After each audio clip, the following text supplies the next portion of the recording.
Thank you for making a positive difference here at Weber County. We appreciate you and the care that you put into your jobs. For you, our Weber County employees, today's meeting is about you and what you've done. In the nearly 30 years I've been here at Weber County, we've never had an all-employee meeting, and normally the state of the county address is usually given by the commission chair. If there's one thing that COVID's taught us over the last year, it's brought us confidence in technology. Using this technology, as your commission chair, I felt that all of us should share in the report card of how well Weber County's really done. That's why we're all here now. Your 3 Weber County commissioners are here at the Ogden-Eccles Conference Center live. There are some pre-recorded videos that each of your departments have submitted. It's going to be a really, really cool experience. Commissioner Jenkins? So in this past year, Weber County has lowered taxes for 94% of its residents. We've paid off indebtedness that we've had. We've paid off bonds that we've had or greatly reduced bonds that we've had. And financially, the county is in better shape right now than I've ever seen it. Because of this success, your success, our community is growing at a very rapid rate. Home prices have had double-digit inflation over the past 3 years. Our business community is growing at a rate that we haven't seen in the past 100 years, probably since the railroad came into Weber County.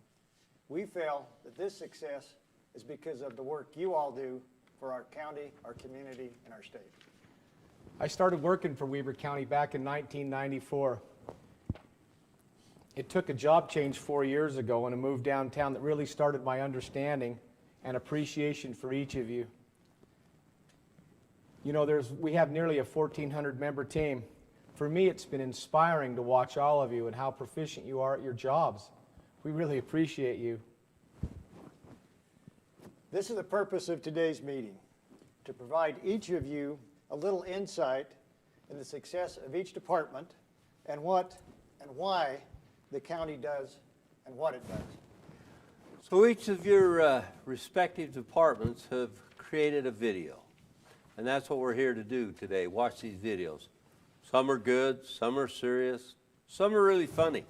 But the exciting part of this is we want you to know y'all received the exact request, and this is what we got for it. So it'll be funny to see how it all turns out today. But please keep in mind, this is not the Academy Awards. We're not going to be up here passing out little gold statue. This is a video competition this isn't a video competition between departments, and it was not done to see which department could build the fanciest or funniest video. The videos were built to inform you and to inform the public. They show what you do and why you do it. They'll show why you are making a difference in Weber County. Now, there are hundreds of you on the line right now with us live. But for those of you who can't stick it out this will go for about an hour and 49 minutes. For those of you who can't stick it out the whole time, if you'll go to the YouTube channel for Weber County, you'll be able to view this live and some of the videos over and over again on our YouTube channel. Commissioner? So I show first up Center of Excellence. That's it. Okay. So the Center of Excellence is a collaborative department between Weber Human Services, Weber Morgan Health Department, and Weber County. It's operated by its director, Melissa Freegang, and the purpose of this is to deal with intergenerational poverty needs in the county, as well as certain types of homeless issues and we handle work with the local homeless coordinating council and the nonprofits in the county. So with that, we'll turn the time over to Melissa Freegang in her video. The Weber Prosperity Center of Excellence is a strategic alignment between 3 agencies, and that's the Weber County Commission and Weber Human Services and Weber Morgan Health Department. The goals of the Center of Excellence is really to deduplicate the services and bring everyone together so that we can be more strategic and smarter and bring more expertise and resources to the table to solve a lot of the challenges that we face in our community. So with the Center of Excellence, we have a lot of social challenges that we're trying to solve. For example, one of our focuses is intergenerational poverty. When we bring the community partners together, we are looking to be as upstream or proactive as possible. So really getting into the root causes of the social challenges, gather the data, and we analyze it, and then we design strategies very specifically so that we can track the outcomes and the progress that we're making. The work that we're all doing, it doesn't just limit itself to families. It can be really the connection piece between any number of sectors. And so we work with employers, and we work with housing agencies and public health and behavioral health, and we work with industry members in solving some of those challenges. So as you can imagine, one of their biggest challenges is workforce development. And so if we can work with families and help them skill up and help them access post-secondary and really get their training, then ultimately we're really solving the problem for industry. We're leveraging all of the great work that each of these sectors have, but are traditionally working within their own silos. And so if we can pull all of that together, that is a smarter way in terms of growth and to tackle these large social challenges that many of our families are facing.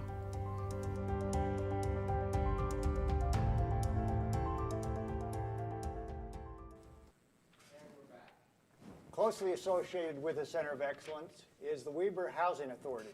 The Weber Housing Authority is comprised of a board that their main purpose is to promote and encourage affordable housing in Weber County. It's run by Miss Andy Beatles. She really works with those people on the lowest rung of the housing ladder, encouraging them to move up that ladder. She deals with the federal FHA, Federal Housing Association, in terms of vouchers, and really encourages and permits those people to have housing that they otherwise would not. Let me introduce Miss Andy Beatles with the Weber Housing Authority. Hi, I'm Andy Beatles with the Weber Housing Authority. I've been the executive director since 2013, and I've been with the Weber Housing Authority and working for Weber County since 2009. A little on the history of the Weber Housing Authority. We were designated a standalone agency in 2008 by Commissioner Jan Zagmeister. We contract our services with Weber County for administrative services. But we are governed by a board of directors, and we are a staff of 4, and we have 1 part-time volunteer. So I'll just go over the services that we offer at the Weber Housing Authority. We offer services ranging from homelessness to home ownership programs. I'll start with our home ownership programs and work down to our homeless programs. So the first program that we offer is the Home Ownership Assistance Program. The Home Ownership Assistance Program, also known as the Down Payment Assistance Program, provides $5,000 for first-time homebuyers to purchase a home outside of Ogden City in Weber County. We also offer an emergency home repair program. This program assists low and moderate income households with minor home repairs. The main program that we offer at the Weber Housing Authority is the Housing Choice Voucher Program. This is HUD's largest affordable housing program throughout the nation. We also occasionally offer an emergency rental assistance program. This program assists, it's a preventative program, and it assists low-income renters with $500 in order to avoid an eviction. The next program we offer is our Mainstream Voucher Program. This is for non-elderly, disabled, homeless households. We do partner with the Lantern House, which is Northern Utah's largest homeless shelter, and with Weber Human Services, where the Weber Housing Authority is housed. The supportive housing program is offered to chronically homeless, disabled households. A chronically homeless household comprises of a household that has been living on the streets or at an emergency shelter for 1 year or longer, or has 4 episodes of homelessness in the last 3 years. The Shelter Plus Care program is also a homeless program for chronically homeless disabled households. The qualifications are the same as the Shelter Plus Care program. The difference on this between this program and the supportive housing program is on this program, individuals hold the lease in their name. And then finally, we offer the Street Outreach Program. This is a program, we have an individual who goes out on the streets and identifies individuals residing in places not meant for human habitation, and then links them to housing services. And that is the bulk of the Weber Housing Authority. We do offer a lot of other we do a lot of advocacy work, and we provide other community resources, but those are our main programs. But if you have questions about the Housing Authority, or you know somebody that may benefit from our services, feel free to send them over and we're happy to help them. Thank you for listening. If you would like to reach out or you have questions about anything that we've talked about, our contact information is listed here on the screen.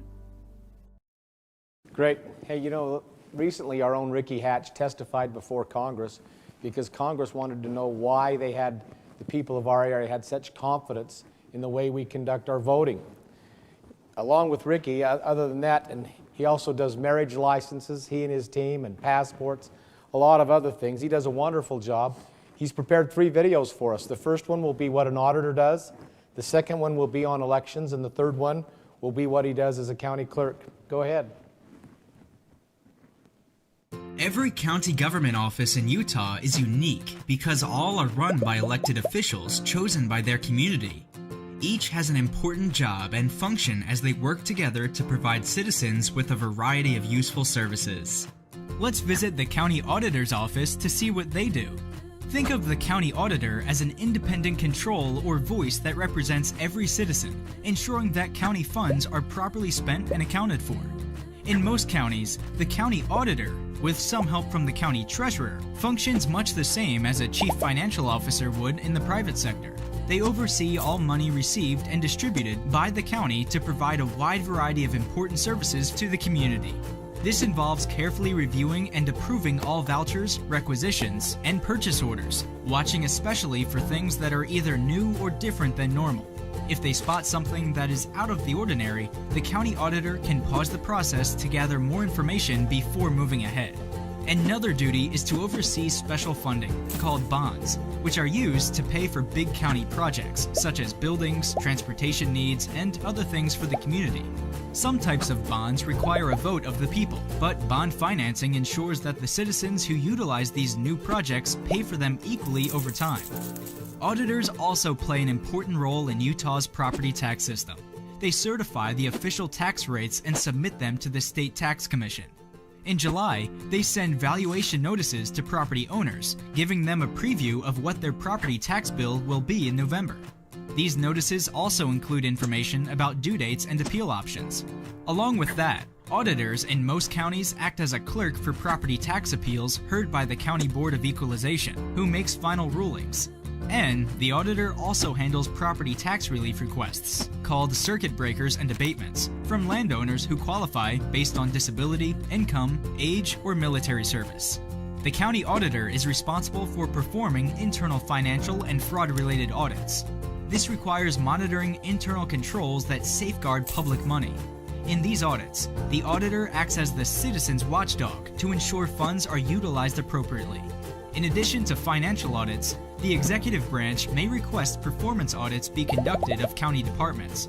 Performance audits measure whether or not a department is meeting the goals outlined by the county.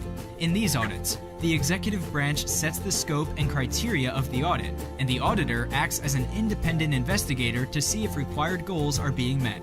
Finally, in most counties, the auditor acts as the budget officer. They review financial trends, make recommendations for upcoming expenditures, projected revenues, monitor the current year budget, make adjustments throughout the year, and provide public notice of the budget process. The auditor is just one of many important offices at your county. But without their expertise in managing all of the finances, it would be difficult for counties and all the services they provide to run efficiently and accurately for the citizens they serve. Counties are a key part of every community, uniting local people with solutions to meet local needs. We're the Utah Association of Counties, the unifying voice for county government.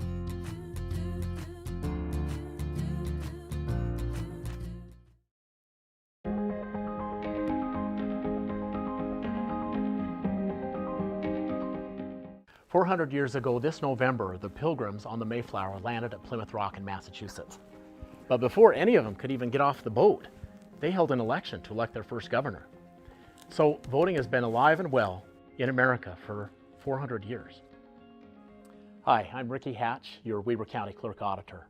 During this extraordinary year of a presidential election being held right in the middle of a pandemic, our office is fully committed to protect your right to vote, as well as to keep our community safe. Even though 2020 has thrown us all for a loop, Weber County is prepared. We will vote by mail in this election, as we have for the past 13 straight elections over the last 6 years.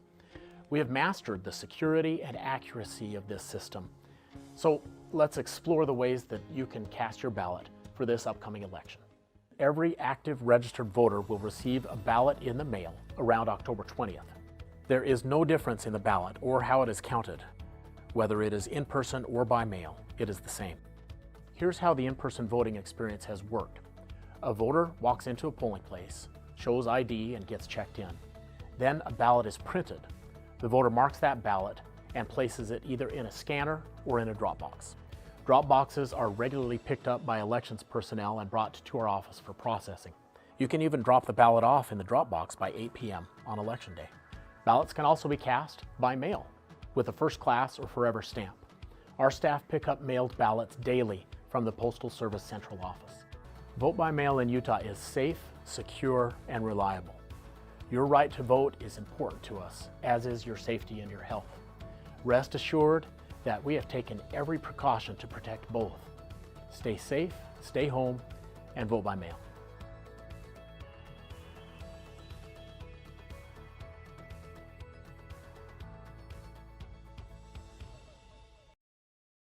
Every county government office in Utah is unique because all are run by elected officials chosen by their community. Each has an important job and function as they work together to provide citizens with a variety of useful services. Let's visit the county clerk's office to see what they do. The county clerk wears lots of different hats, running elections, maintaining county records, issuing and recording marriage licenses, and helping citizens with passports. The right to vote is the central piece of living within a democracy and helps to preserve all other rights we enjoy as citizens of the United States. As such, county clerks are one of the gatekeepers of democracy, protecting the integrity and accuracy of elections. To do this, county clerks work closely with political parties and candidates running for office to ensure they have followed each step necessary in the process. Clerks also must determine the best methods and procedures for each election, such as in-person or by-mail voting. Running elections is a year-round process that starts in January as candidates begin to file paperwork to officially declare their intent to run for office. County clerks continuously track and update candidate filings and voter registration records to ensure every citizen is given the opportunity to cast a ballot.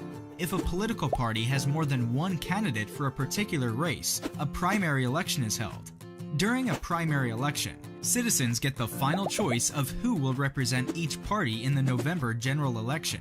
In both the primary and general elections, county clerks are focused on fairness, efficiency, and accuracy, so that elections can be officially certified and the voice of citizens can be heard. Along with elections, the county clerk is also the chief records holder of government-issued records and documents produced by the county.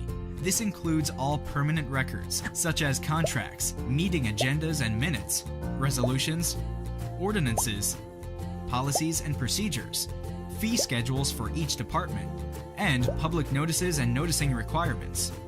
Because they are the keeper of all those records, clerks also manage many of the county's public record and information requests under the umbrella of Utah's Government Records Access Management Act, also called GRAMA. Clerks provide transparency to the citizens by working with individuals that request government records. They also direct and advise other county departments on retention of records and what information is public.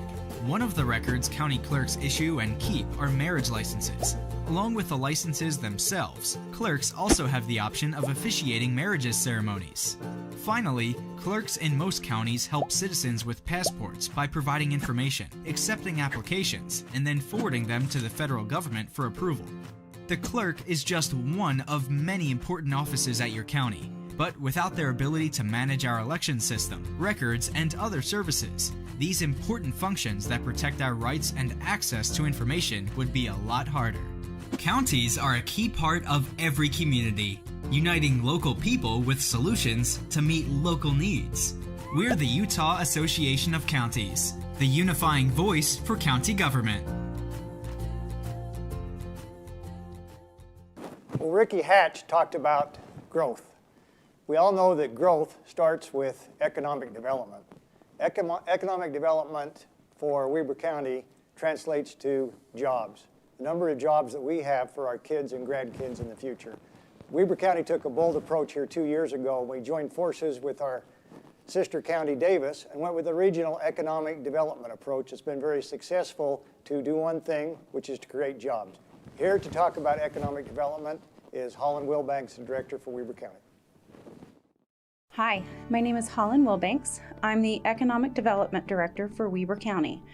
In its simplest form, economic development for a governmental entity basically means we support recruitment, retention, and expansion of our business community.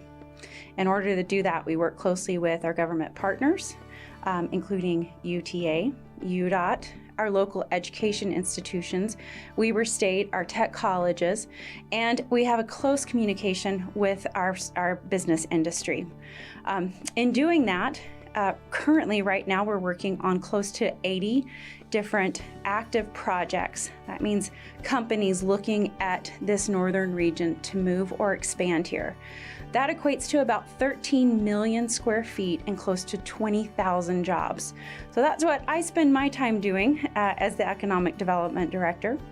A couple things that are unique to what Weber County does is we've taken a regional approach to economic development, and that means we've teamed up with Davis County, and instead of fighting over every company that's looking at the area, we've created a partnership that's helped us build and grow our area as a whole. That's helped on our workforce side. That's helped on retaining businesses. That's also helped on recruitment and building a brand and marketing for the area. This gives us more power down at the state. This also gives us more power with site selectors and individual companies that are looking to move here. We've also, in the last month, created one of only 2 mega sites that are along the Wasatch Front.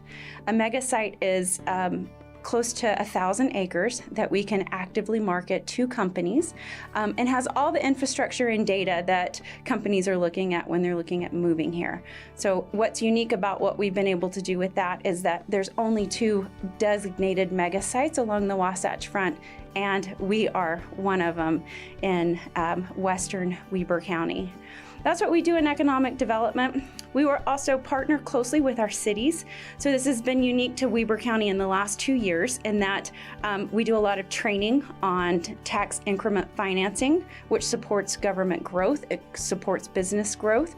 We also do a lot of work with our cities that don't have the bandwidth or the personnel to market and support business growth. So we've been a helping hand to a lot of our local cities, a lot of our businesses, and that wraps up economic development for Weber County.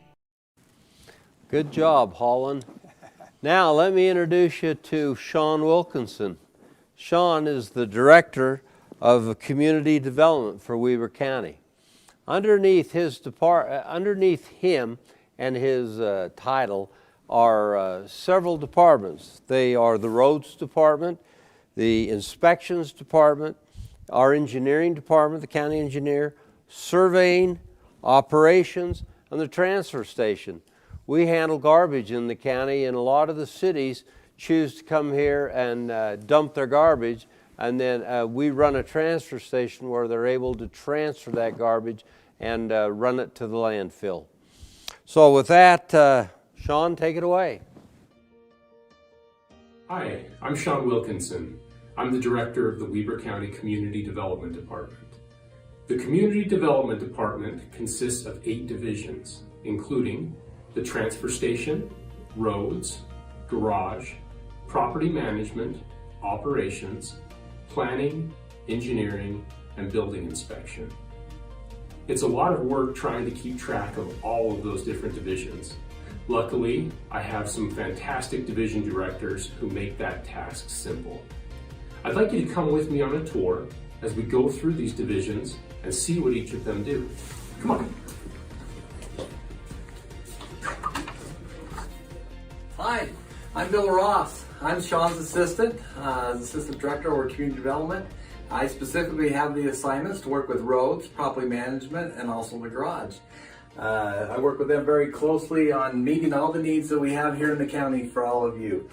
Also oversee, as I work with Scott Mendoza, all the construction projects, and we also help all the departments in putting together RFPs and things for all the things that they have going on in the county. It's a fun job. We also have the opportunity to meet and discuss all your fleet needs and things, and so that we can get you what you want when you need it. And then we also get all of their duties as assigned by the commissioners, and so that varies from all kinds of things. And so this community development is a fun place to work, and we got a great staff here to serve you. We have Rana Tidwell, our office manager, and Rain Hadley, our office specialist, and they do a fantastic job. Rana, will you tell us some of the things that the operations division does for the county? In the operations division, we schedule sewer billings for the unincorporated Weber County. We schedule motor pool vehicles, and we work with property management to make sure the Weber Center is functioning properly. Thank you so much. They do a fantastic job, and we are lucky to have people like this in Weber County. We are Weber County Property Management Department. We do maintenance throughout the county facilities and would like you to take 5 minutes out of your day and enjoy our video.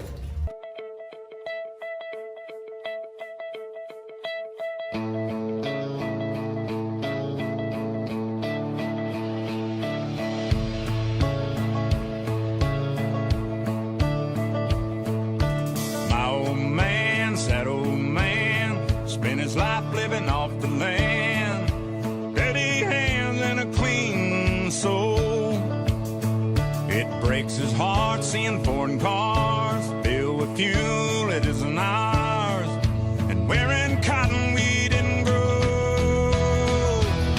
He's got the red, white, blue flying high on the farm, Semper Fi tattooed on his left arm. Spent a little more in the store for a tag, and the back it says USA.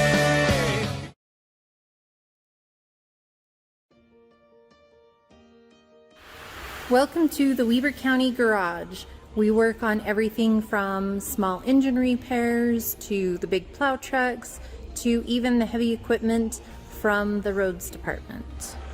And this is Avaro. He is working on a fabricated roof for some roads department equipment. We have Rob making some adjustments to a sheriff truck. And here we have Alvin working on one of our heavy trucks. And this is where Little John was working, but he is out ensuring quality control by taking a vehicle out on a test drive. And that's all from the garage. Bye.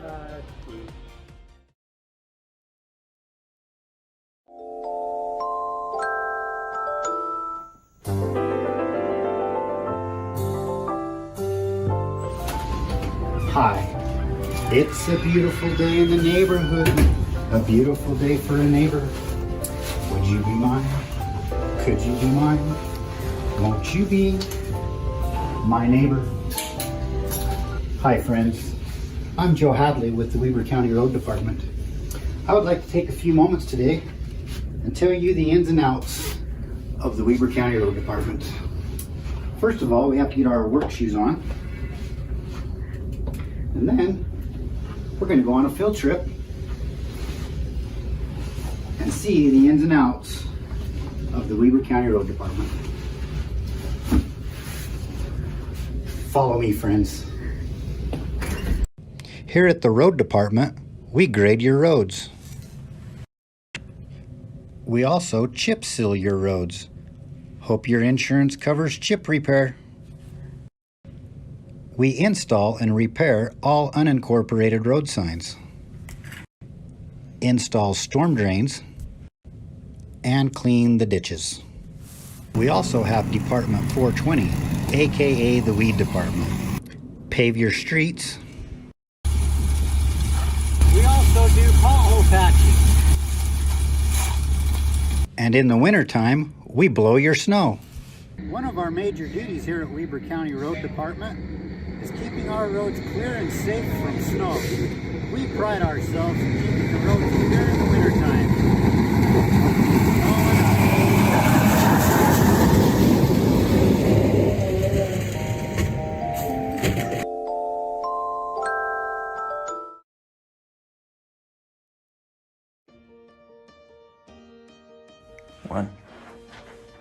Hi, I'm Gary Myers. I'm the county engineer. I want to tell you a little bit about what we do. One of the things we do is we assist other departments with projects as they need our help. This could be anything from helping them with building permits to permits with other cities. We also manage capital improvement projects such as the North Ogden Divide, the 12th Street project, and any other projects that are improvements within the county. I'm Ashley Tolman. I'm part of the engineering division, and part of what we do is manage the stormwater of the county. We also help manage the floodplains, and we take phone calls from residents and developers to help resolve issues. Hi, and I'm Chad Meyerhopper. I'm in the engineering department, and some of the things that we also do is manage the operation and maintenance of sewer lift stations, of the sewer collection systems, and some of the large underground sewer systems in the Upper Valley. We also deal with excavation permits for when contractors and utility companies need to be going through the county right-of-way. I'm Tucker Waite. One of the things we do here at the county is review all the development plans. That includes the subdivisions, the escrow, guarantee escrows for all the money there. It includes inspecting the subdivision improvements, making sure everything's installed correctly, all up to building permit review and final occupancy for the residents of the county. Thanks for joining us. Let us know if you have any questions.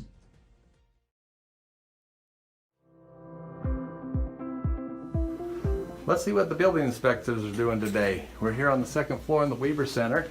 This is usually where April sits. She's out. She's the one that'll accept your applications and help you get everything in the process going to building your house or whatever it is you're doing. She'll also help you with permitting. These are our inspectors. Here's Mike Bosch, one of our wonderful inspectors. Mike's getting ready to head out in the field, just getting ready for the day to come and visit y'all. Blaine Cutler, hard at work. Oh yeah, just getting on finals. Right on. Blaine covers most of our Upper Valley, up where it's cold most of the time, and a lot of building going on there.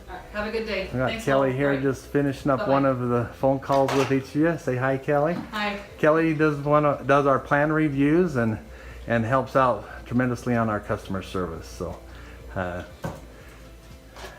then we have Randy over here. He's also one of our inspectors, and so Randy covers all the areas pretty much, don't you, Randy?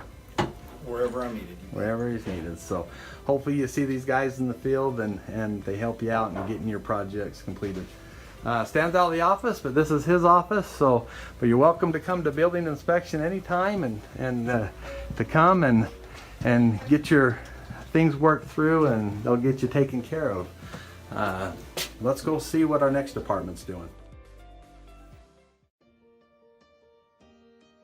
So the Planning Division's mission is to guide and shape. Well, that's a lot of words. Let's get out of this office and see how this is paying off for the community. It's payday time. A few things we do in the planning department are issue land use permits for houses and other structures. We also issue conditional use permits, like these commercial buildings here in Eden, or different buildings like this cute little bed and breakfast behind us.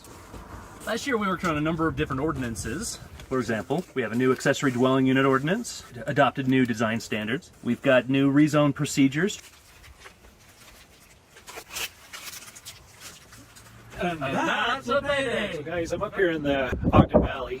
Subdivision applications have increased 30.7% over last year. And that's all throughout Weber County. That's a payday moment. With 94% compliance, we can turn this into this. It's payday time. One of the things we do is work with people who want to develop their land, like Tammy over here. First thing we look at is, does it make sense to have a road here? So this year, the Planning Division has had a 32% increase in applications. That's crazy. Let's meet the team that's helped this pay off. It's payday time!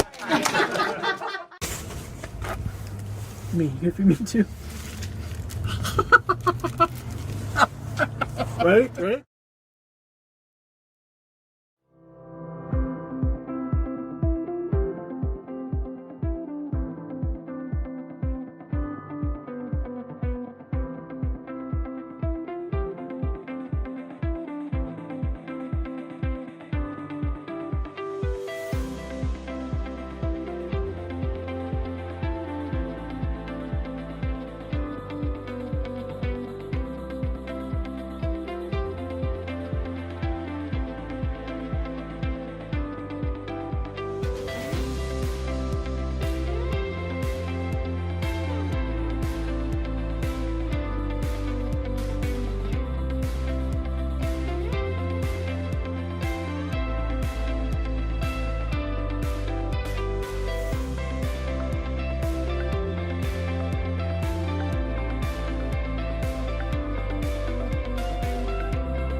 Hi, welcome back. We hope you've enjoyed your tour around the Community Development Department.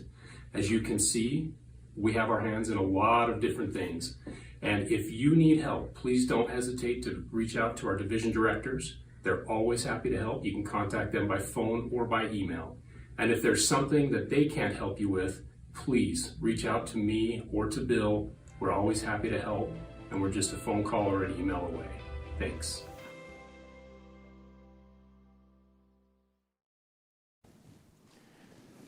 Weber County currently enjoys 5 operational libraries scattered amongst the county. We no longer use the Dewey Decimal System. The libraries have changed. They've become a wonderful gathering place. Our next video is from Linda Wengsgaard as she and her team explain how things are going at the library. National Library Week is celebrated with the theme, Libraries Change Lives, emphasizing they are a crucial part of America's infrastructure and an essential lifeline to members of our community. During the 2020 pandemic, Weber County Library employees doubled down to make heroes of our community members who hold more than 136,000 active library cards. Feeling safe as a result of our health and wellness procedures, they logged almost 270,000 annual visits. Parents schooling their children at home and others with extra time to read and learn borrowed or streamed more than 2 million books, ebooks, movies, and more. Users logged nearly 43,000 sessions on public computers, filing government forms, applying for jobs, taking proctored tests, and just keeping in touch with family and friends when they needed a virtual hug. Community members also logged 56,000 technology use transactions, leveraging library-provided access to value-added databases on everything from automotive repair manuals to learning a new language. Specialized software and digital equipment such as engravers and carvers, embroidery machines, and vinyl cutters were also available to complete projects for school and work. We expanded our social media presence, and employees demonstrated their adaptability under the lights and in front of the camera, where they presented children's story times, STEAM streams, book talks and discussions, arts and crafts demonstrations, and support for community Zoom meetings. If combined, the total number of those attending these programs and meetings would fill the D-Event Center almost 10 times. Weber County's libraries delivered tremendous value to taxpayers during 2020, while many other public libraries were shuttered or open only for limited service. Area residents can look forward to a summer filled with reading clubs and literacy tutoring programs for children and teens, as well as family-friendly activities designed to bring people together in a safe learning environment. Late summer will see the return of our annual book sale. Our classroom lineup will feature adult literacy and citizenship courses, as well as a renewed commitment to computer training. Art galleries are booked with exhibits, and our meeting room and outdoor venue reservations are filling up fast as people plan family reunions, business retreats, and small conferences. Whether people visit in person or virtually, they find opportunities to explore new worlds and become their better selves. Libraries change lives.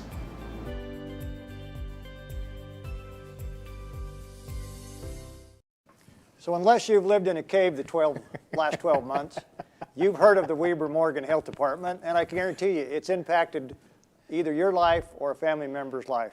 I happen to sit on the Weber Morgan Health Board, and I can tell you this, they will touch part of your life, from food, the water we drink, to septic tank systems, and obviously we all know the COVID-19 and the impact they've had on all our lives. Here to talk about what they do with the Weber Morgan Health is Mr. Brian Cowan. Hi, I'm Brian Cowan, and I'm the Executive Director of the Weber Morgan Health Department. Each of us have our own personal lives. When we have a health problem, maybe an injury or an infection, we reach out to a doctor that helps us diagnose and treat our ailment. It's an approach that is very focused on you, the individual. We also have another life, where we are a member of a community, and that community can also have health issues. Problems in the socio and physical environments where we live, learn, work, and play can have a direct impact on our health. If those environments aren't healthy, our quality of life can suffer. Public health takes a broader, more holistic approach, where we explore the how and the why and the where of your injury or infection and develop interventions to reduce the risk to you and to others in an effort to improve the health of our environments and the lives of everyone in our community. We use 3 core service areas to focus our efforts. They are prevention, protection, and promotion. Prevention includes things like health screenings and vaccinations. Protection includes laws that protect our air, food, and water, and also safety measures like child seat use in vehicles. Promotion focuses on behaviors for improving health outcomes for an individual, like smoking cessation, and for a community, such as walkable neighborhoods and food security. The local health department plays a key role in improving our community's health, but we can't do it alone. It takes coordinated efforts with other stakeholders. These can be government agencies, academia, the private sector, nonprofits, and other community organizations. We work hard to develop these cross-sector partnerships to improve our community's health. As a result of these efforts, we enjoy longer, happier, healthier lives. I'm excited for you to hear from our staff about some of the programs we offer and steps we take to make our community a healthier place to live. Environmental health programs are in place to ensure that safety standards are met so that people don't get sick. Our largest programs are air quality, water quality, and food protection. We also inspect swimming pools, daycares, schools, tanning and tattoo facilities, and take housing complaints when people have questions. We test drinking water systems, but we also monitor the lakes and rivers to make sure if there's anything concerning, we can notify the public. The goal of our staff is to keep the public safe. If we're doing our job right, you'll never know we're there. WIC aims to safeguard the health of low-income women, infants, and children by providing nutritious food, information on healthy eating, and referrals to healthcare for Weber Morgan families during critical times of growth and development. WIC offers breastfeeding education and support during and after pregnancy and provides breast pumps when needed. Weber Morgan families receive nutrition counseling with a registered dietitian who helps them set and work towards achievable health goals. Families are able to use their EWIC card at the register, just like a debit card, to purchase healthy food. As public health nurses, we play an important role in the safety net of healthcare in our community. Weber Morgan's well-trained public health nursing team is committed to doing everything possible to help take care of our residents, whether it's responding to a disease outbreak or encouraging families to stay current on their screenings and immunizations over the lifespan. One of the ways we do this is with our yearly flu vaccine clinics in the schools. They not only protect the health of the individual, but the entire population when we gather in groups to learn, worship, or spend time with family and friends. In the Division of Health Promotion, we focus a lot on population-based services instead of direct one-on-one services. We work with many groups from nonprofits to private to government and public, and identifying appropriate recommendations on how we can bring people together to solve concerns and barriers in our community, from tobacco cessation to suicide prevention to teen health education in schools and community settings. We do car seat classes. We do one-on-one skill-based learning where they go out and learn how to put in a car seat with the help of a car seat technician. One of our main goals is to improve the quality of life amongst our residents and just making the easy choice the healthy choice. The Emergency Services Program coordinates and maintains activities related to the preparation, response to, and recovery from catastrophic health events and provides Weber and Morgan County communities with a better understanding of how to reduce the impacts of health emergencies and prevent illness and injury through preparedness. We establish relationships with community partners such as first responders and hospitals and create a method for coordinated federal and state assistance to supplement local resources in a response such as personal protective equipment. We coordinate the Medical Reserve Corps, a community-based group of service-minded individuals who share their skills during catastrophic events as well as serve at non-emergency functions. Our goal is to support our communities to be prepared to operate during an emergency. We're in this together. Don't wait to learn how you can be better prepared. For more information, please visit our website at webermorganhealth.org.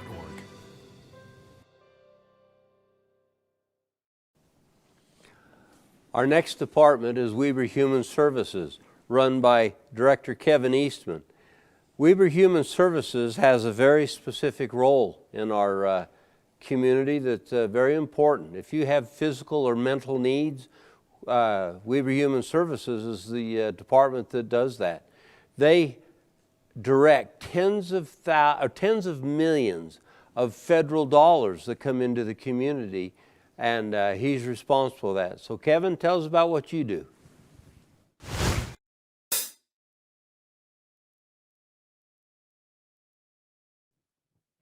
Hello, my name is Kevin Eastman. I am the Executive Director of Weber Human Services. This video will be a short presentation on the services that Weber Human Services provides to residents of Weber and Morgan counties. Weber Human Services is located at 237 26th Street in Ogden. You can also see our website address is listed, as well as our daytime and 24-hour crisis line numbers. In addition to those numbers, people will often call 911 when they are in a behavioral health emergency. This is something we are trying to change, as law enforcement has become overly burdened with 911 calls. We are working to establish criteria where if a person calls 911, eventually the route of the Behavioral Health Authority will be able to respond to the crisis of the individual. We have created a mobile crisis outreach team and are often dispatched along with law enforcement to respond to these type of emergencies of individuals. What is it that Weber Human Services does?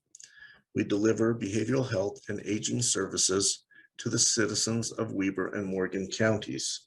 We have several programs and funding sources, but our primary source of funding is through Medicaid and how we serve the largest needs of the county.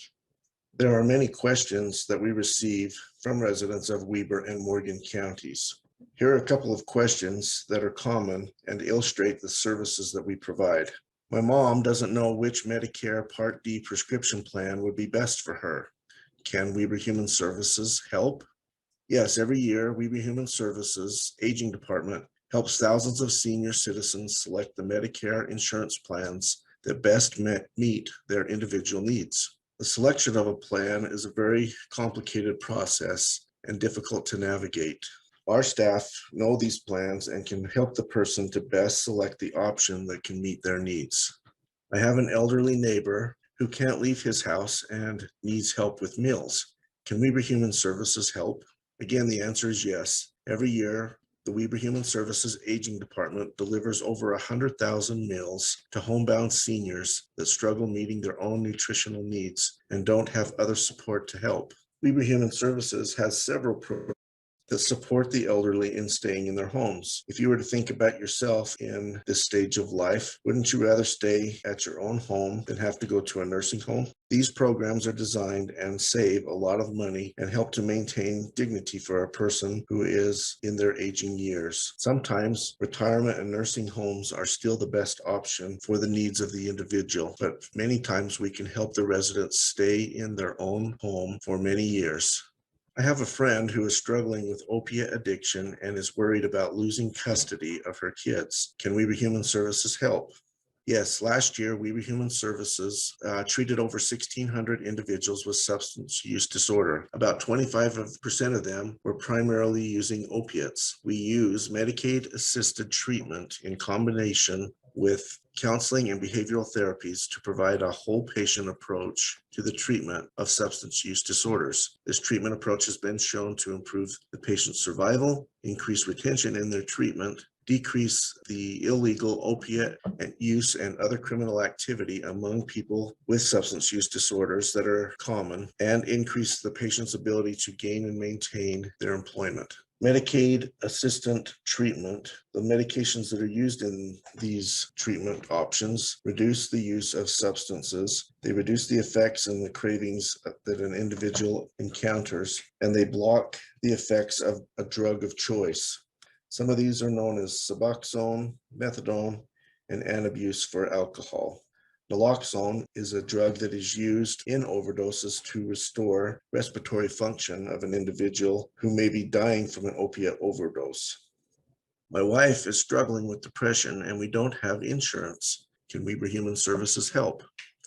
Yes, someone that is concerned about their mental health and has no insurance to cover the cost of mental health treatment can walk into Weber Human Services at any time. They can be screened for any additional services along with that. If additional treatment services are needed, vouchers for limited treatment services through community partners can be given through funding from our Weber Human Services Foundation. A sliding scale fee is based upon an individual's income and their household size and is used to determine the copay for these services. In addition to mental health and substance treatment, people often ignore their physical health. Can Weber Human Services help with this? Again, the answer is yes. For convenience purposes and to ensure physical health care needs that they become addressed, Weber Human Services employs and has created a physical health care clinic within our own walls. Clients can address a wide array of physical health services and can better coordinate specialty services from having our own on-site clinic. If physical health is addressed, behavioral health always improves. I hope this short presentation has been helpful to the residents of Weber and Morgan counties in describing the services that are provided here at Weber Human Services.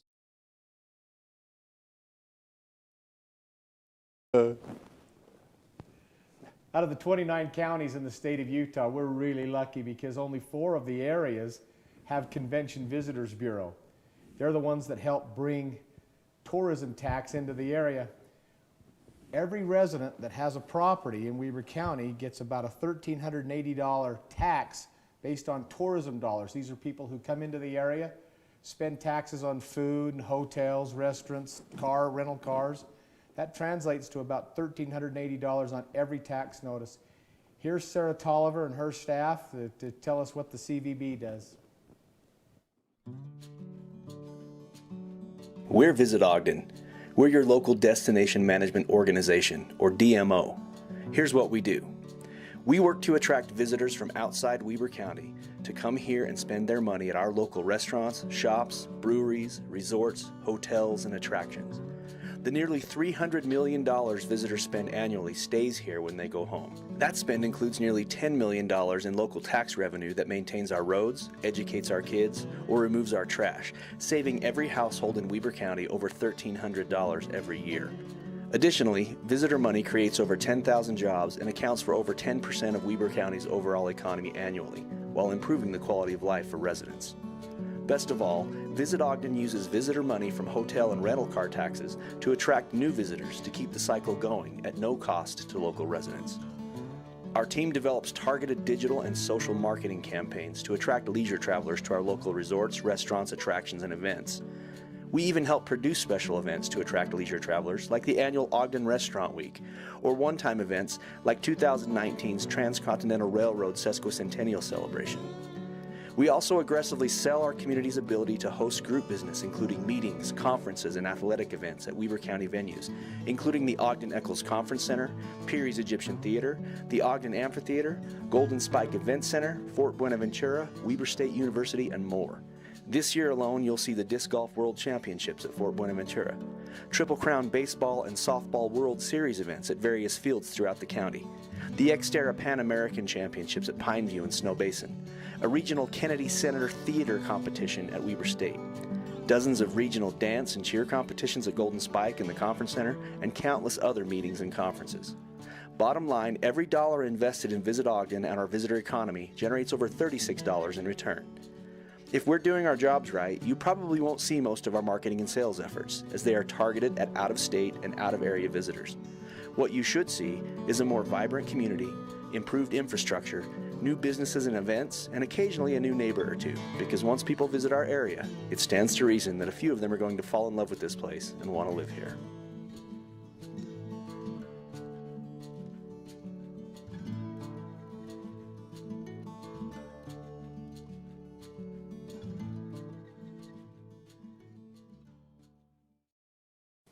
Each commissioner in Weber County has assignments with their portfolios. I'm fortunate to have 2 assignments working with human resources and information technology. Human resources is headed up by Ms. Sarah Swan. Quinn Fowers runs our information technology department, both critical functions for the county. Sarah runs our payroll, makes sure that our work environment at Weber County becomes and remains professional, and we have the best information technology, in my opinion, in the state. Here to talk about their departments, Sarah Swan and Quinn Fowers. Hi, I'm Sarah Swan, Director of Administrative Services. Hi, I'm Quinn Fowers, Director of IT here at Weber County. Administrative Services consists of 2 main functions, Human Resources and Information Technologies. I'll give a quick overview of the services HR provides to Weber County. HR consists of 6 main functions. The first is compliance. This is what is legally required at the federal, state, and local level. This is communicated to our employees through our HR policies. The second is talent management. This process begins with recruitment and finding ways to attract applicants, and progresses through the employee life cycle with onboarding and then continually looking for ways to motivate and retain our employees. The third is performance management. This is the process we use to connect the goals of our departments to the work of our employees. We do this through our pay-for-performance model. The fourth is total rewards. These are the financial and non-financial tools that we use to attract, motivate, and retain employees. This includes benefits, retirement, contests, merit increases, and employee events. The next is employee relations, which focuses on the relationship of our employees with each other and with the organization. And finally, we have training, safety, and risk management. This is our process of continually informing and bettering our people, as well as ensuring the safety and welfare of our employees. At the end of the day, HR's most important objective is to take care of you, our greatest asset, which is our employees. Now Quinn will tell us a little bit about the services IT performs for Weber County. Thank you, Sarah. IT consists of 6 main areas or services. The first is security. This involves compliance and risk mitigation. This is an ever-changing area. It takes technology, training, and daily awareness to keep our data safe and secure. Then we have database services and administration. Supporting the many applications and databases in the county is a full-time job. Our complex databases both store and organize critical county information. Managing and reporting on this data is something every department depends on. Up next is software and web development. Our developers support over 90 out-of-the-box and custom applications designed to help the county run smoothly. Our goal is to find better ways to do everyday tasks. Automation and process improvement is a top priority. Behind the scenes, we have infrastructure. The county infrastructure connects over 23 physical locations, utilizing miles of fiber and cabling. This includes hundreds of routers, switches, VPNs, firewalls, wireless infrastructure, and other miscellaneous networking equipment. We currently manage over 38 terabytes of data here in the county. Like most other areas in IT, changes and upgrades are commonplace. Up next is communications. The county telephone infrastructure is a complex one. Connecting all of our sites in one phone system is complicated and heavily relies on our infrastructure team. We are currently looking at new technologies to enhance our mobile workforce. Keep an eye out for some awesome improvements and cost savings. GIS provides mapping and application development services to several departments as well as the citizens throughout the county. If you utilize our GIS services, you are aware of how valuable this team is. And finally, service desk. Our help desk or service desk team takes the majority of the help desk requests and interfaces the most with our customers. These are the employees you'll see replacing and upgrading equipment year-round. This team is always ready and willing to help. This sums up the main areas of IT. One of our main objectives within IT is to provide excellent service to our customers while at the same time look for ways to save money and work more efficiently. This means improving communication, increasing back-end systems reliability, and protecting our environment by employee training, state-of-the-art security technologies, and everyday awareness. It really is a balancing act to provide great service while keeping our systems safe and secure. Remember, if you need anything related to IT, feel free to call or email the help desk, and we'll be sure to take care of you. Thanks, Quinn. I hope this gives you a better insight to the great services that both HR and IT provide to Weber County. I don't know, I'm nervous. How do I look with the glasses? Do I look smart, Bill? What do you think? Nerdy? I can go without them. This is messed up. Why? Because this is the wrong order. Hi, I'm Sarah Swan. You're not Sarah Swan. Be quiet. Should we move the papers or keep them on the Hi, table? you're Sarah Swan. I'm uncomfortable. Okay. Hi, I'm Sarah Swan. Dang it. You're up. Hi. You ever wonder what would happen if you picked up the phone, dialed 911, and nobody answered? Well, let me tell you, in the county, we have an organization called Emergency Services, and I happen to be chairman of the governing board for that. It's our responsibility to make sure that when you dial 911, somebody's on the other end to answer it. And the person who runs that organization in the county is amazing. And her name is Tina Matthew, and I want to introduce you to her. Tina, take it away and tell us what you do.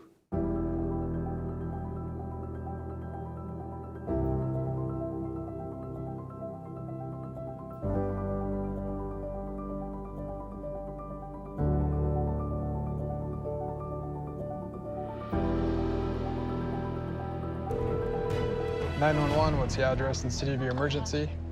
My son's phone exploded. His what exploded? His cell phone. His cell phone. His cell phone? Okay.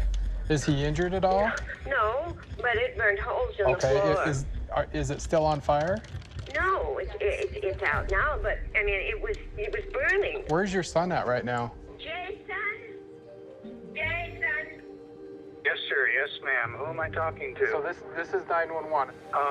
We're not in any harm's way. We're okay. Jason. No, I put it up very quickly. Okay, we're gonna send the fire department out just to make sure. There's like burns in the carpet. My mom's 81 years old, and I'm 54. And I do live with my mother. Where was your phone? You didn't have it in your pocket, did you? We're not in any harm's way.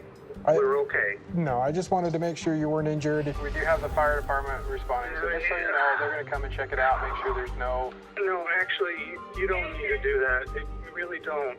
Jason? Jason, you're not listening. Whatever. Okay, I understand. So we should have him on scene now. Do you see him out front or? Yes, sir. We got him. Okay, I'll go ahead and disconnect with you then. Okay. Okay. All right. Thank you. All right. Bye bye. Of course, I get that one. Why couldn't you get that one? The very best part about that job is knowing something that you did, whether it be making a phone call or sending an email, something you did helped the situation. That to me is awesome. You know, you don't need to get recognition for it. Just knowing that you had a small part in him being arrested, you know, thank God it ended up the way it did, so he, you know, didn't do any more harm or hurt anybody else or injure himself. It makes you feel like all that stress and all the anxiety and all the levels of like emotions, it makes that worth it. Makes you feel like you drive home and you're like, okay, I had a pretty good day. That was pretty awesome. I helped in some part today.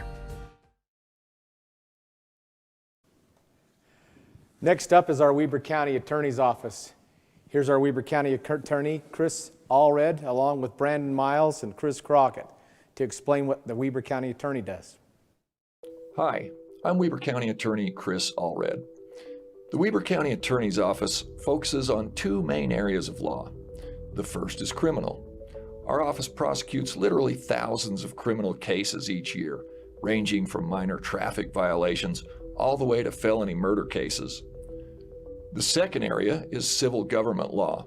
Our civil department provides legal representation and counsel to all the various departments throughout county government. In addition, we have victim witness advocates who reach out to approximately 2,000 victims of crime each year, providing assistance and helping to obtain restitution of approximately $1 million annually. We also operate a number of specialty courts, including drug court, mental health court, DUI court, and other programs to help rehabilitate offenders and give them opportunities to succeed. My chief criminal and chief civil deputies can tell you more about what we do. I'm Christopher Crockett, Chief Civil Deputy. There are 5 full-time civil attorneys in our office. Under the direction of the county attorney, we act as in-house legal counsel to Weber County. Similar to a large corporation, the county has approximately $220 million in revenues and expenditures, over 1,300 employees, and 36 different departments and divisions. We assist elected county officials, department heads, and employees by rendering legal opinions on a vast range of government-related issues by researching and interpreting statutes and court opinions. We review and approve county contracts, draft ordinances and policies, provide legal advice during meetings where county business is conducted, and prepare a variety of legal documents. We coordinate with the state legislature and elected county officials in drafting new laws that will advance and protect the county's interests. Our civil attorneys work hard to keep the county free from exposure to expensive lawsuits. When called upon, we will zealously prosecute civil actions on the county's behalf and defend its rights. We are proud to serve as legal counsel for Weber County. My name is Brandon Miles. I'm the Chief Criminal Deputy of the Weber County Attorney's Office. Our office is responsible for the criminal prosecution of all felonies and Class A misdemeanors that occur within the county. We're responsible for prosecution of all juvenile offenders, and we also prosecute in the Weber County Justice Court for all Class B misdemeanor and lower offenses that occur within the county. Our office handles approximately 6,000 criminal cases annually. We have a dedicated complement of 15 prosecutors, 7 support staff, 5 victim witness coordinators, and 2 investigators. We have forged numerous partnerships, one with the United States Attorney's Office, and initiated prosecutions in federal court for some of the more significant firearm and drug distribution offenders. We have been recognized nationally for our work in removing dangerous offenders from our community through programs such as Project Safe Neighborhood. Through a homicide task force, our office directs a resource of experienced and dedicated officers that are called upon to assist in the investigation of suspicious deaths and homicides in Weber County. They are among the most serious of our criminal offenses that unfortunately occur in our community and require a tremendous amount of resources to prosecute successfully. Our office is also responsible for the investigation of critical use of force incidences with police officers that may occur. Our investigators coordinate with the other agencies to gather the relevant evidence and information so that we can make a determination of the legality of the use of force and whether any criminal conduct has occurred. We take our responsibility to protect our community and help rehabilitate offenders seriously. We thank you for the trust and support for law enforcement, and we pledge to continue to do our best to make Weber County a safe place for your families and ours.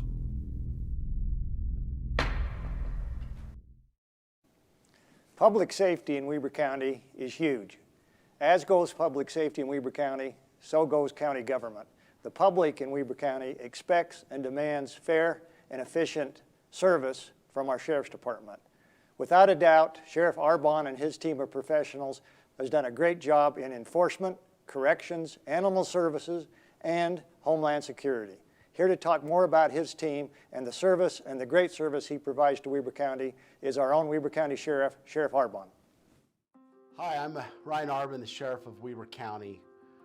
We've had a real challenging year with COVID and protests that have turned into riots, but we have an awesome staff here. We have nearly 400 employees that work at the Sheriff's Office. We have about 75 deputies that patrol the streets in the county, and also we do contract primary law enforcement service for some of the cities here in our county. We have 2 jail facilities totaling about 1,100 beds, and one of the facilities is a work release. We also have 2 courthouses, juvenile, and also the 2nd District Adult Court that we provide security. The animal shelter, we have about 75 or so individuals that volunteer for the Sheriff's Office search and rescue team. And most of our resources and energy go to the mountains east of us. We have a great drone program that's with search and rescue. We have some resilient staff working in corrections. And during this tough and challenging year, we've persevered and done really good things to serve the community and those that are housed here with as far as the inmates are. In fact, the United States Marshal's Office has awarded the Weber County Sheriff's Office the 2020 Stakeholders Award. It's a prestigious award that was given to us just recently, and it demonstrated our abilities and the good job that our staff does. We're so proud of them and the good work that they have done. We had some protests here in Ogden that we were able to help Ogden PD with. Salt Lake asked us to come help them, and we sent several of our deputies from Weber County on 4 different occasions. One night, the Sheriff's Office sent 60 deputies, all volunteered to go down to help with the protest where they turned into riots down in Salt Lake City. We have a lot of great things coming ahead of us. With the support from our commissioners and the public, we have increased the amount of staffing in Weber County. And with that, we launched a fantastic recruitment program with a $4,000 sign-on bonus, and we're looking forward, and we've already seen a lot of good candidates come to want to work for the Sheriff's Office. Some come from other agencies, some are just wanting to start their career, and we're seeing great results from that and a fairly good-sized recruiting pool to find the best candidates to serve our community. We look forward to a great year and continue the success that the Weber County Sheriff's Office has always been in the past.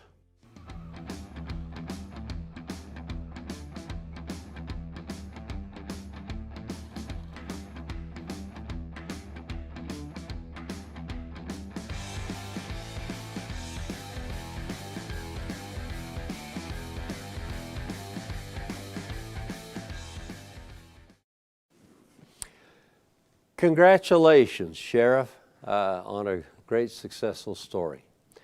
Well, in Weber County, the Recorder's Office and the Surveyor's Office are combined. And I want to introduce you to the Recorder of the Year for 2020, Leanne Kills. Leanne, congratulations.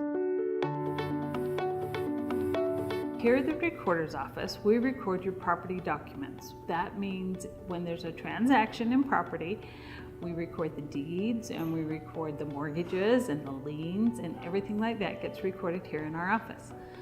On the surveyor's side, we record the records of surveys that they put on, subdivisions and things like that, and we keep track of your property records.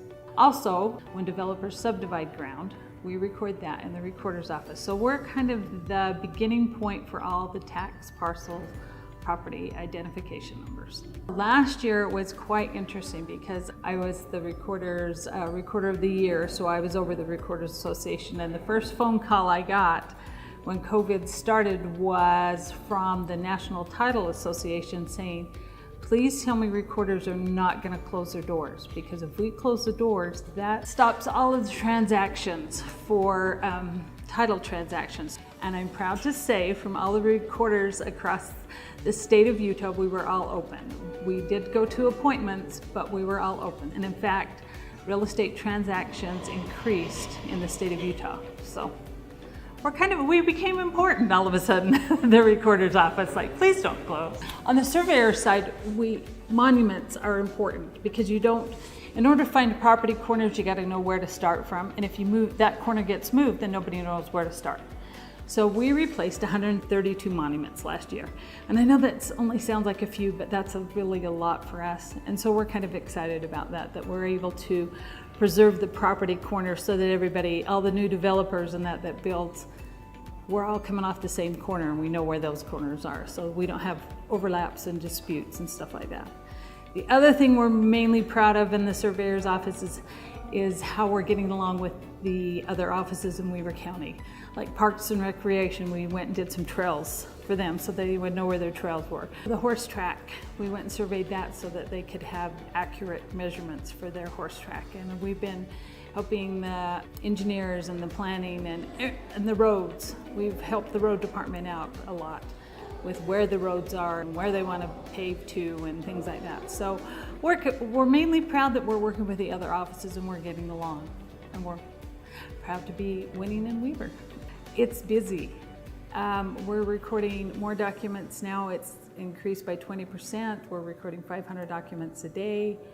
If you haven't noticed, Weber County is growing.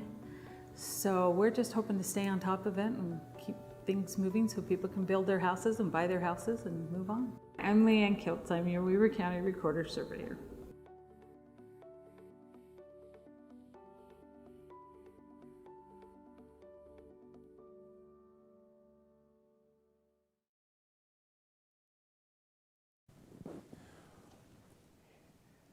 Leanne's and her team do a wonderful job. You know, another group out near the Golden Spike Event Center, Weber County Fairgrounds, we're lucky to have a partnership and an agreement with the USU Extension Service. Naomi Brower and her team do a wonderful job with all types of education programs that are available to you inside employees of the county, but also to all the citizens of Weber County. Let's take a look at what Naomi and the USU Extension Service does. Hi, I'm Naomi Brower with Utah State University Extension, and I'm sure some of you are probably wondering why it is that this is going to be included with all of the rest of the county presentations. So let me just share with you that we do receive county funding in addition to other funds to be able to provide our mission, which is to improve the quality of life for individuals in Utah, or specifically in my case, for Weber County. We do this by creating needs assessments, and then once we understand the needs, figuring out how to meet those needs through events or other resources within our areas of expertise, which you can see listed here. And so I'm going to share with you just a few of the highlights of things that we've been working on, especially because of the pandemic over the past 6 months or so. So one thing we were able to do is to partner with the Utah Farm Bureau and local law agencies to provide meals for over 1,000 needy families for Thanksgiving. Shortly thereafter, we did a similar project with our 4-H youth development and other agencies in the community to help provide Christmas for over 1,000 families that were in need. Last year, there was a huge boom in gardening. And I think as a result of that, there was a huge need, an increased need for preserving the harvest. Just to give you an idea of how much of an increase there was, a local vendor had shared with us that they usually sell about 3,600 canning lids. Last year, they sold over 22,000, and we still are having a hard time getting those back in stock. So we were able to help hundreds of people to know how to preserve their harvest in a safe and effective way so they weren't causing additional food poisoning or problems for themselves. One other final project I want to share with you is a new one that came as a result of the pandemic called Hidden Gems. These are guides meant to be for families, and some are for couples, to help you to be able to focus on positive youth development or just in general connecting as individuals to each other to help each other and support each other through challenging times. I hope that you'll check them out. You can find them at hiddengems.usu.edu. Like I mentioned, they're free downloads. We have new ones all the time, and we have some new ones coming up this summer called Out and About Guides to help you get out in the community and enjoy time together in the community as well as with each other. Now that you know a little bit more about what we do, I hope that you'll find ways to connect with us. As you can see, there's lots of ways you can do that. We're here for you. Hope to see you soon.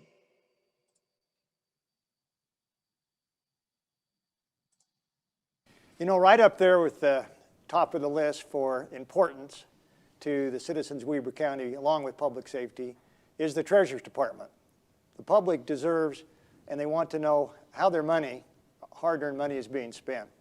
I can tell you this, we have in Weber County the best of the best in Mr. Money in the Bank, John Bond. I've had the pleasure of working with John very closely over the last 12 to 13 months as we worked on the CARES Act funding. And I can tell you this about Mr. Bond. He cares about you as a person. He cares about your business. He takes it personal. That doesn't happen every day in government. I'm very proud to say that I was able to work with Mr. Bond, and you as a citizen of Weber County can be proud to have Mr. Bond represent you. Let's hear from the man himself, Mr. John Money in the Bank Bond. Hi, welcome to the Treasurer's Office. My name is John Bond, the Weber County Treasurer. Our purpose in life here, based on state law, is to receive and hold and disperse all the funds of the county. We wear a second hat, if you want to think of it in that context, collecting property taxes for over 90 entities in Weber County. We have Linda and Shirley. They collect and interact with all of our public and our county employees when they take deposits and do a wonderful job. We'll go meet Christy. She's the one that prints off 10 to 12,000 checks a year and a bunch of other stuff. So hi Christy, how you doing? So we've got our reconciliation team here that reconciles all of our county money. That's Linnell. Brenda takes care of all of our taxes. We collect for 90 different entities in the county from about 93,000 tax properties. And the work that they put together as well as the input from the front counter helps us to pass every audit with flying colors that we've had. And that's been a powerful thing I think for the public to be aware of, is that we have success in reconciling everything that we collect here in the county. Last year we had 1.9 million people log into our website. Overwhelming, that's the highest number of website hits or logins that we've ever had. Those were the highlights, is that we had less traffic here in the office itself with people coming in, but our electronic communications, it was just amazing to see the huge growth that occurred in those areas. In addition to that, we have involvement with bonding with the county. We work with the county commissioners and our finance team, the clerk auditor and the comptroller, and others who help us, the attorney's office, that guide our decisions on how to bond when the county needs funds with different projects. And last year, another project that we happened to be involved in was the CARES program. We were able to have a significant part of working and managing the programs that were with CARES and dispersing those funds and interacting a lot with businesses, community members, hospital, schools, nonprofits. To us, being up close and personal was an amazing experience. It came at the right time. It shifted their focus in being able to get their feet back on the ground. Just that temporary burst that helped, that catalyst to keep them moving and give them a little bit of hope. And I think that's what everybody was wishing for and hoping for, is that there was some hope of something going to be better. And these funds actually were part of that process of, I think, of developing a sense of hope in the community. It was powerful. At the end of the day, we helped over 900 entities with just under $45 million. We appreciate being able to be involved with that. So thank you.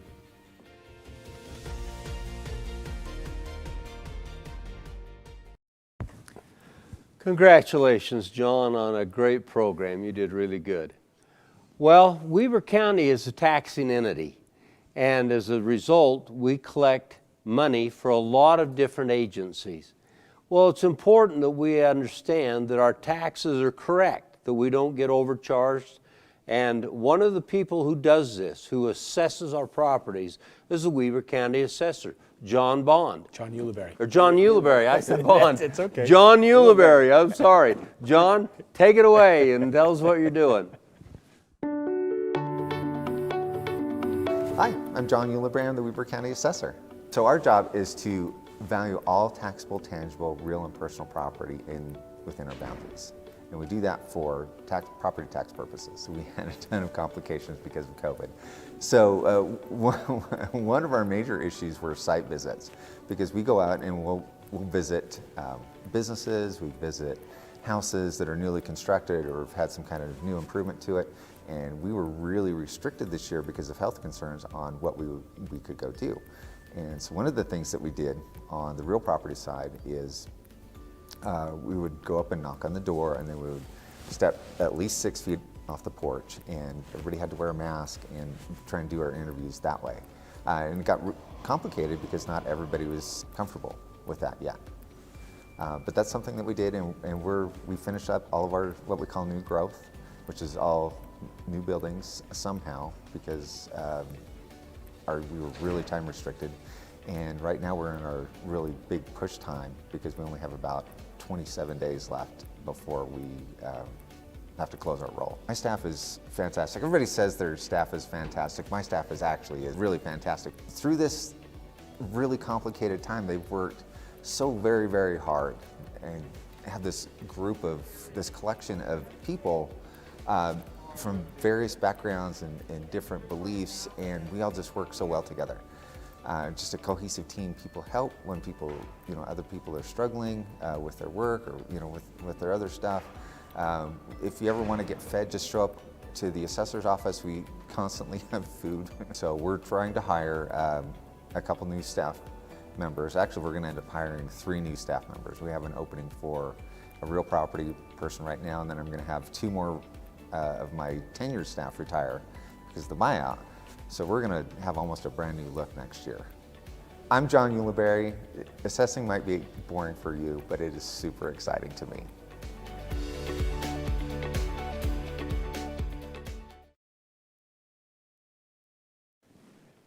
Well, Commissioners, this has been great. This has been really good. You know, one of the things we haven't talked about, though, so far is Weber County is rich with great buildings and capital. With, for instance, our Culture, Parks, and Recreation Department, led by Marty Smith and Jennifer Graham.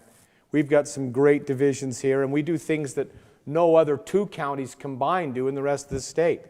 You know, we have our wonderful Golden Spike Event Center out there, the Weber County Fairgrounds. Yeah. You know, Commissioners, any comments on that? It's a great location, great venue, and held the largest high school rodeo in the nation this year. And we did it safe, not one transmission.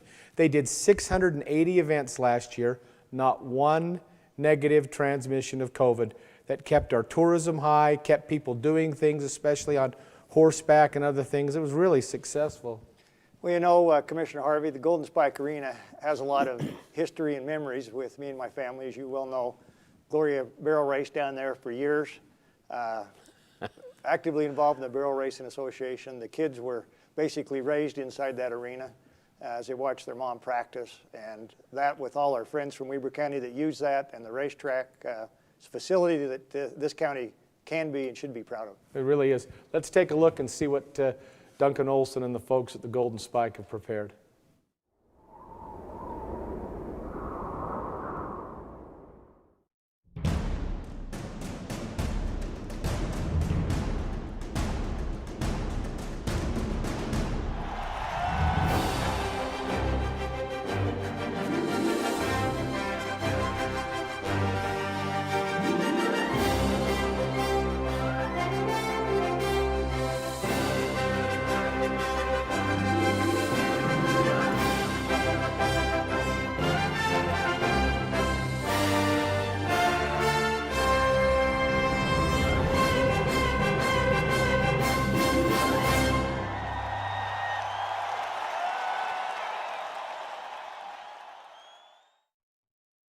So another great facility we have here is the ice sheet located at, next to the Weber State campus on Harrison.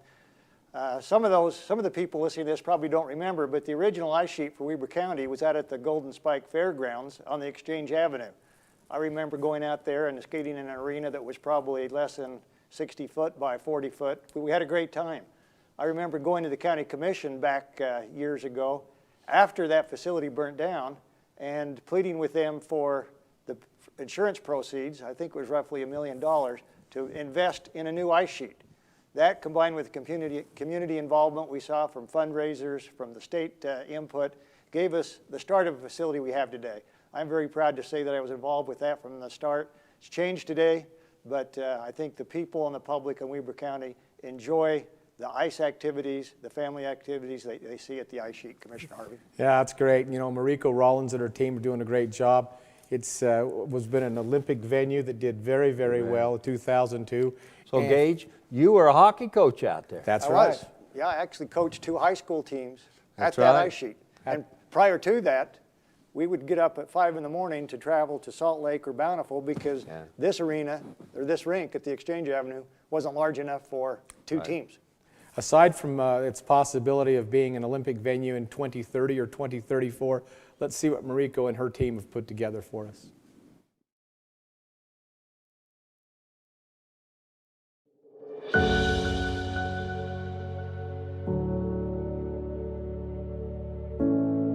Ice arenas worldwide are facing unprecedented economic and cultural challenges due to recent long-term closures within the events and ice sports industry. The Weber County Ice Sheet is built on more than economic trends and market research. We work alongside our county departments and elected officials to cultivate solutions by using challenges as opportunities to grow.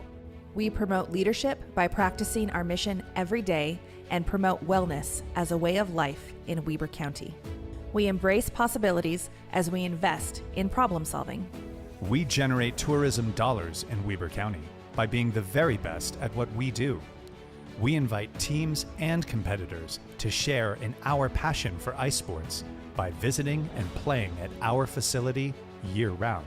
We build each other up and invest in community efforts that reinforce Weber County's commitment to progress in creating vibrant and healthy communities through ice sports that span all generations. We invest in our existing infrastructure as we analyze mechanical systems, water consumptions, and weigh that with the community utilization while educating ourselves on the impact of our facility in Weber County. As we work with local agencies to innovate and utilize our infrastructure by engaging with upcoming projects that will bring international events and competitions to our facility, we support those that call our facility home. Weber County, Ogden City, and Weber State University have proven to be long-term development partners, as demonstrated by their UTA initiative to provide access to world-class venues and facilities within Weber County. We provide infrastructure for bus rapid transit that will connect our venue to the Wasatch Front. We honor the able-bodied and those that teach us what adapting looks like as we provide recreational ice skating opportunities for all Weber County residents. We upgrade our vision of the Intermountain West while we honor environmental and financial consciousness by developing county and regional partnership initiatives, giving us the tools to create a brighter future for the ice arena community and Weber County residents. We look forward to supporting each other by developing leaders who will stand alongside us as we invest in all Weber County departments. We thank those that have supported and invested in us. We are the Ice Sheet at the Weber County Sports Complex.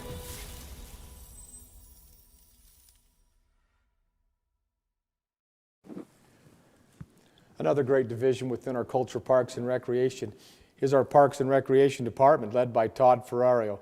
He and his team do a wonderful job with a lot of facilities. Scott, what are some of those things that you've been to? Well, so recently my wife has a Boy Scout troop, and they were able this last weekend to go out to Fort Buenaventura out there and resurface a bridge that was out there. And they worked so well with our Boy Scout troop. And we couldn't be more happy with how they worked in that Eagle project. Fort Buenaventura is a wonderful venue. We've used it, not just me personally, but our tourism folks have sponsored events out there. It's a very special venue right in the heart of Metropolis. Most people, if you don't know where to even go and look at it, you drive right by it and not even know it was there. It's a very special place. The people in Weber County need to spend some time and go down and view it. You know, along with the Fort Buenaventura, they have Observatory Park where they've held a couple of mountain bike championships. We just, using state money, built a brand new archery center that's fantastic, that's on the east side of that whole complex down there. That's one of the best archery centers in the entire country. In the entire country. We've got a shooting complex out on Rulon White Boulevard. We've got the Memorial Park up in the valley. We've got the North Fork Park, Gage, up by you. Yeah, let's not forget about North Fork Park. It's a little jewel in the Ogden Valley. You know, 30 minutes from downtown Ogden, you can go up there with your mountain bike, your camp. Where can you get that in this part of the state? Within 30 minutes of most people's driveway. All within a certified dark sky venue. And then let's also not forget all the soccer and the softball and the basketball and everything else that they do with the recreation leagues. Let's take a look at what they've prepared for us, Commissioners. Great.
You know, I love this especially because some of us are seeing these videos for the first time just like you are.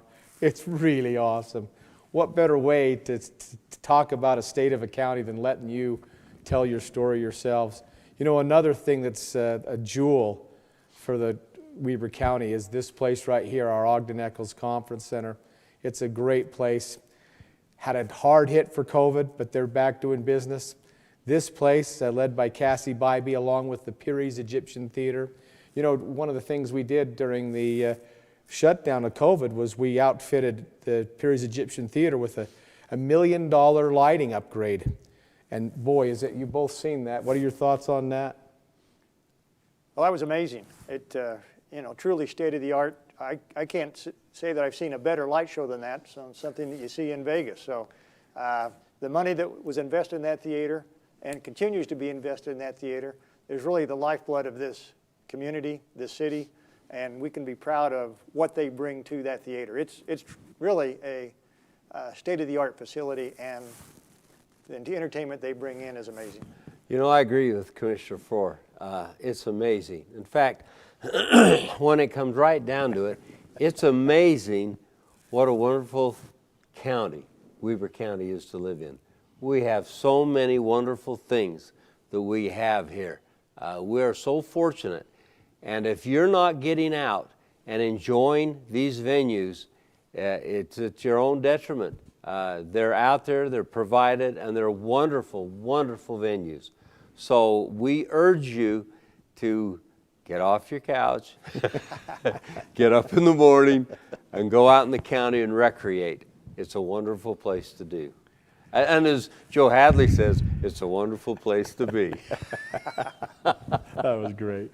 Let's take a look at what the Ogden Eccles Conference Center and Peary's Egyptian Theater have done.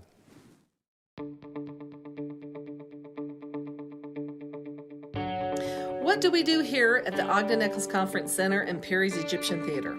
Well, we continually strive to exceed expectations as we successfully execute 265 events a year. Those events are spread over 478 event days, all delivered by our dedicated staff. Our kitchen prepares and serves 46,000 meals a year. Our in-house AV department provides the ability to live stream, video conference, professional broadcasting, and more. Hybrid meetings are in increasing demand and are here to stay since COVID.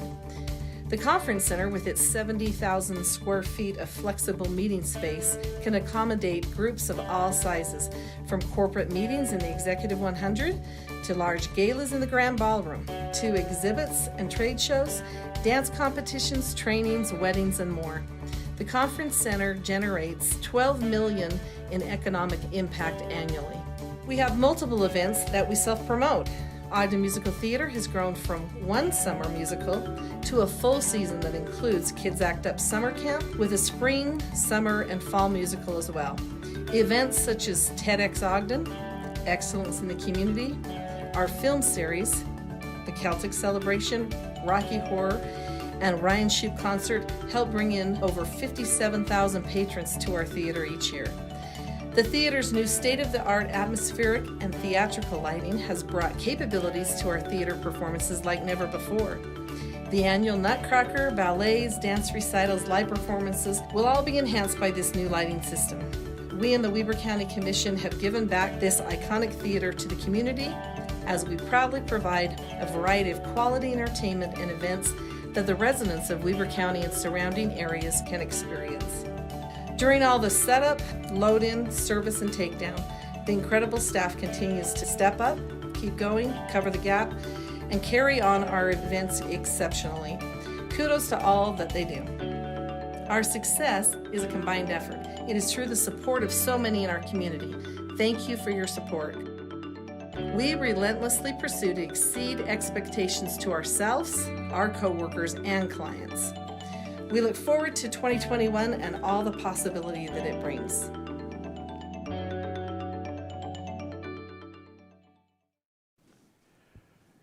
Every year we have a county celebration. We call it the Weber County Fair. This year our Weber County Fair takes place August 11th through and including the 14th. One of the great things out at the fair is our junior livestock show. Gage, you've had some experience with that. Oh, wow, what can I say about the Junior Livestock Fair? It's amazing. I wish every kid in this county had the ability to raise an animal, take to that sale. It's not as much for the parents, it's for those kids. We look at those kids that come out of that are taught a lot of things, responsibility where they have to get up and take care of that animal, maybe at 5 or 6 in the morning. They have to feed it, and they have to learn business principles because they have to know how much money they're gonna make. And at the end of the day, they do put money in their bank account. It's a great opportunity for the kids, for the family. I wish more kids would get involved with that. It brings back the agricultural element of this county that is our legacy. And we are still here in Weber County preserving that today by way of the Junior Livestock and the Weber County Fair. You know, last year there were over 300 participants, and the heartwarming part about that is our local businesses, out of their own pockets, spent more than $600,000 buying those animals for those kids. There's other things to do at the fair. Commissioner Jenkins? Oh, there's all kinds of things to do at the fair. You can go to the rodeos up there. You can go to the demolition derby. You can hear the musical events. You can do it all at the fair. It's a great place to spend an afternoon or an evening. You can get very unusual food, fair food at the fair. Everybody loves fair food, you know. You got to go get some of that. It's a great place to spend an afternoon or a day. Or frankly, I have members of my family who spend the entire fair there. They're over in the junior livestock sale, and they are there from first thing in the morning till last thing at night every day. It's a great place. You know, and this year, it's great. We have a carnival coming. Right. Yeah, a carnival's coming to the Weber County Fair this year. It'll be really, really good. So we encourage you to come out, especially as employees, to come and volunteer. You can see it firsthand. Bring your families. We'd love to have you there. And for the public who watches this later, we'd love to have you call the Golden Spike Event Center and volunteer a post out there at the Weber County Fair. Let's see what they've got in store for us.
Great. Well, boy, I'll tell you what, hashtag winning in Weber's never looked better, has it? Never better. Exactly right. You know, we really appreciate the things that are happening. There's a couple of other things that will be going on, including what we're doing with the parking. Commissioner,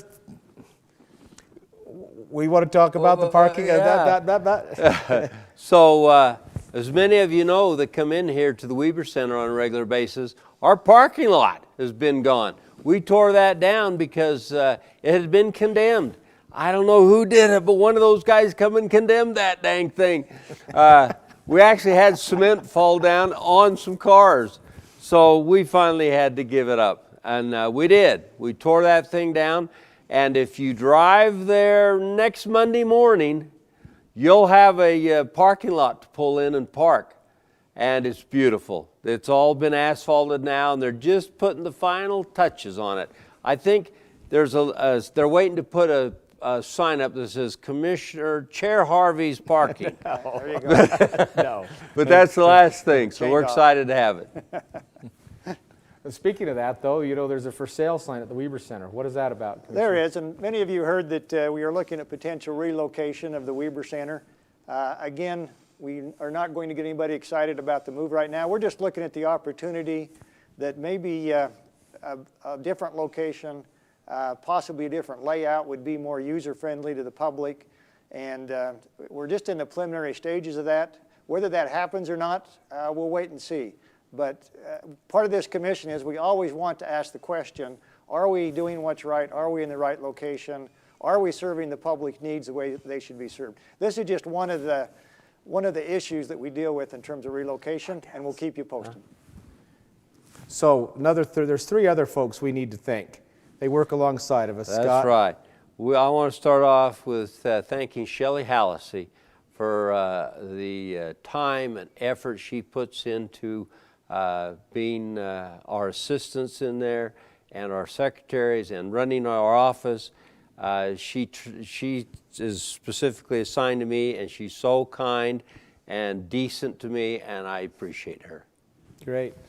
And Stacy Skeen takes care of me, and even though I'm a little more difficult than maybe Commissioner Jenkins, she does a great job. She puts up with me, and she makes sure that every day she makes sure that I'm at the right spot at the right time, something that we couldn't do our job without Shelley, Stacy, and Christy. And I appreciate what they do for us. Again, we couldn't do our job anywhere near what the ability that we're able to do without the three of those young ladies. Shelley, Stacy, you guys great. Christy, we love having you at the front counter. Just so nice when you come into that commission office.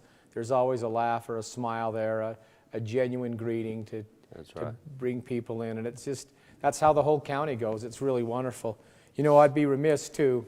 This whole day was made possible because of a guy that's just over here sitting behind this screen over here, Gary Griffith here at the Ogden Eccles Conference Center. He's kind of run everything with Colton Tippett's over here, but really appreciate him, and Quinn Fowers at our IT department. Of course, Sasha Clark and Brooke Diven with the DTO group have helped with this, and also Bill Francis at Imagination TV. We've also got a couple of vendors there. Steve and Chris, you want to tell about that just real quick, Gage? Chris Roybal and Steve Hunter. Sure. So we want to thank Chris Roybal. He's our Northern Utah Economic Development Director.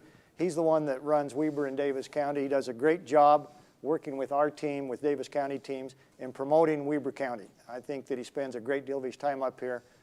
He comes from a background that we probably couldn't afford in a lot of cases, but because of some support from the state and other areas, we have Chris, and of course Steve Hunter is our legislative contact.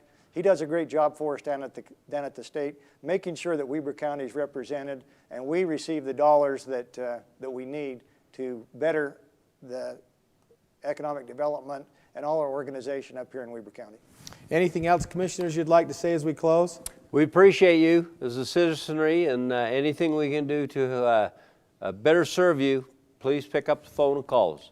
I've said before, Commissioner Harvey, that Weber County enjoys the biggest and brightest employee base in this state. I'm proud to say that I serve with all the employees of Weber County. I'm proud to say I'm a lifelong Weber County citizen. Weber County, it is what it is because of the citizens. Weber County employees, we really appreciate you so much. Thank you for being a part of this year's State of the County. You've done a wonderful job. This was great. Really appreciate it, and thanks. Wait, Commissioner Harvey, I need to say thanks to Commissioner Harvey for putting this on. That's right. This was his brainchild. This is what he did, so all the thanks, the kudos need to go to Commissioner Harvey. Our team. Making It's this our what team. it is. I agree with that. He's been a great chair, and we appreciate Commissioner Harvey. Thank you. It's been great. Appreciate it. Thank you. Thanks. Thanks. Okay, that's the ball game. Is that a wrap? It's a wrap.